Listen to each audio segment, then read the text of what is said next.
उपनगर येथील दरोड्याच्या गुन्ह्यातील फरार आरोपी जेरबंद करण्यात गुन्हे शाखा युनिट क्रमांक 1च्या पथकाला यश आलंय। उपनगर पोलीस स्टेशनकडील दिनांक 27 जुलै रोजी दाखल गुन्ह्यातील इतर फरार आरोपितांचा शोध घेण्याबाबत पोलीस आयुक्त संदीप कर्णिक यांनी गुन्हे शाखा युनिट क्रमांक 1च्या पथकाला सूचना दिल्या होत्या।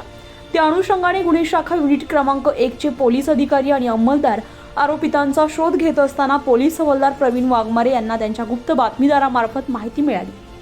सचिन मधुकर तोरवणे हा पिंपळगाव लेप तालुका येवला जिल्हा नाशिक या गावात असल्याची बातमी मिळाली।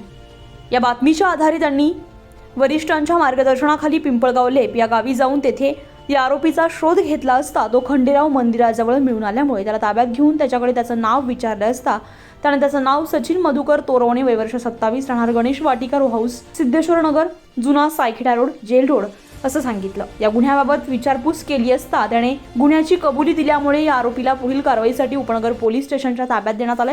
ही कामगिरी पोलीस आयुक्त संदीप कर्णिक, पोलीस उपायुक्त गुन्हे शाखेचे प्रशांत बच्चाव, सहाय्यक पोलीस आयुक्त संदीप मिटके यांच्या मार्गदर्शनाखाली युनिट क्रमांक 1च्या पथकातील वरिष्ठ पोलीस निरीक्षक मधुकर कड, सहाय्यक पोलीस निरीक्षक हेमंत तोडकर, पोलीस उपनिरीक्षक रवींद्र बागुल, पोलीस हवालदार प्रवीण वाघमारे, प्रदीप म्हस्ते, प्रशांत मरकड, विशाल काठे, संदीप भांड, पोलीस नाईक विशाल देवरे, पोलीस अंमलदार जगेश्वर बोरसे यांनी केली आहे।